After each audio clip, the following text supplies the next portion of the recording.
प्रेम के बोल। एक सच्ची कहानी अवश्य सुने। एक गांव में एक मजदूर रहा करता था जिसका नाम हरी राम था। उसके परिवार में कोई नहीं था।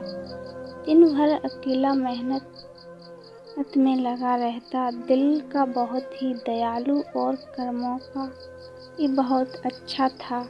मजदूर था इसलिए उसका भोजन उसे मजदूरी के बाद ही मिलता था। आगे पीछे कोई नहीं था, इसलिए वो इस आजीविका से संतुष्ट था। एक बार उसे एक छोटा सा बछड़ा मिल गया।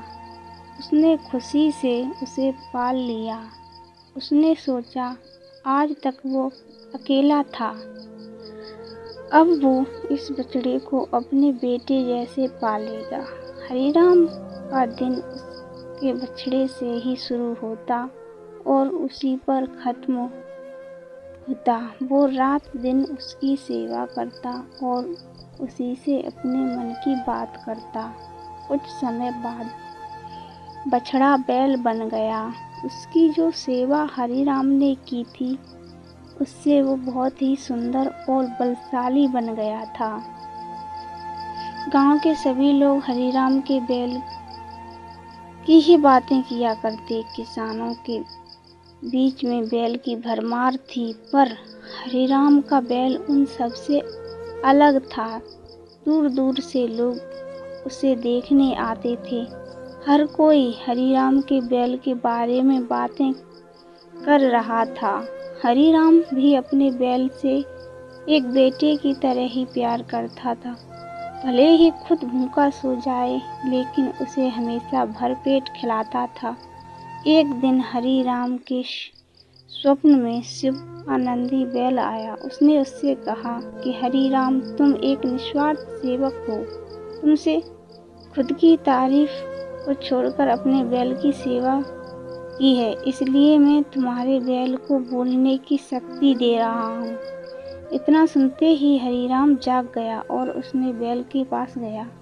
उसने बैल को सहलाया और मुस्कुराया कि भला एक बैल बोल कैसे सकता है। तभी अचानक आवाज़ आई, बाबा, आपने मेरा ध्यान एक पुत्र की तरह रखा है। मैं आपका आभारी हूँ और आपके लिए कुछ करना चाहता हूँ। यह सुनकर हरिराम घबरा गया। उसने खुद को संभाला और तुरंत ही बैल को गले लगा लिया। उसी समय से वह अपने बैल को नंदी कहकर पुकारने लगा। दिन भर काम करने के बाद आता और नंदी से बातें करता। गरीबी की मार बहुत थी। नंदी को तो हरिराम भरपेट देता था, लेकिन खुद भूखा सो जाता था। यह बात नंदी को अच्छी नहीं लगी। उसने हरिराम से कहा कि वो नगर के सेठ के पास जाए और शर्त रखे कि उसका बैल नंदी गाड़ी खींच सकता है और शर्त के रूप में सेठ से 1000 मोहरें ले लेना। हरिराम ने कहा, नंदी तू पागल है, भला कोई बैल इतना भार वहन कर भी कैसे सकता है। मैं अपने जीवन में खुश हूँ, मुझे यह नहीं करना। लेकिन नंदी बार बार आग्रह करने पर हरिराम को उसकी बात माननी पड़ी। एक दिन डरते डरते हरि सेठ दीनदयाल के घर पहुंचा। दीनदयाल ने उसे आने का कारण पूछा। तब हरिराम ने शर्त के बारे में कहा। सेठ जोर जोर से हंसने लगा। बोला, हरिराम, बैल के साथ रहकर क्या तुम्हारी मति भी बैल जैसी हो गई है। अगर शर्त हार गए तो 1000 मोहर के लिए तुम्हें अपनी झोंपड़ी तक बेचनी पड़ेगी। यह सुनकर हरिराम और अधिक डर गया, लेकिन मुँह से निकली बात से मुकर भी कैसे सकता था। शर्त का दिन तय किया गया और सेठ दीनदयाल ने पूरे गांव में ढोल पिटवाकर इस प्रतियोगिता के बारे में गांव वालों को खबर दी और सभी को यह अद्भुत नज़ारा देखने बुलाया। सभी खबर सुनने के बाद हरिराम के मजाक उड़ाने के लिए वहां पर आ गए। उसे कोसने लगा, बार बार उसे दोष देता और कहता, कहाँ मैंने इस बैल को पाल लिया। मेरी अच्छी भली कट रही थी, इसके कारण सर की छत से भी जाऊंगा और लोगों की थू होगी सो अलग। अब हरिराम को नंदी बिल्कुल भी रास नहीं आ रहा था। वह दिन आया इस दिन प्रतियोगिता होनी थी।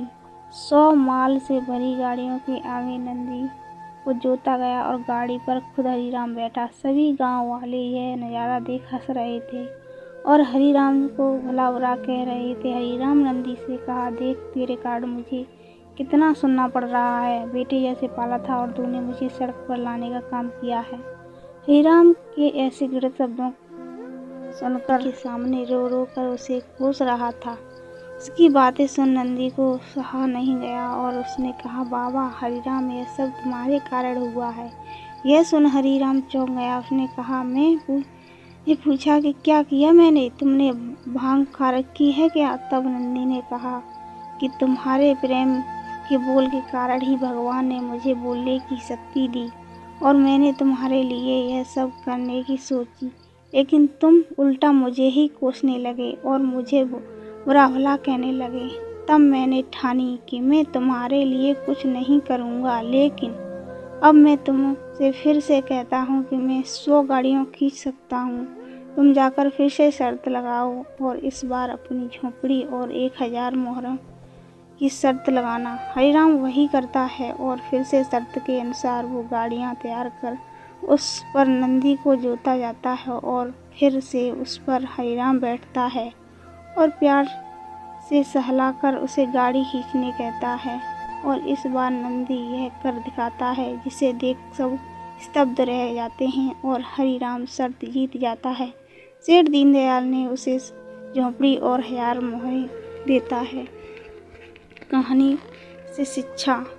प्रेम के बोल कहानी से यही शिक्षा मिलती है कि जीवन में प्रेम से ही किसी को जीता जा सकता है।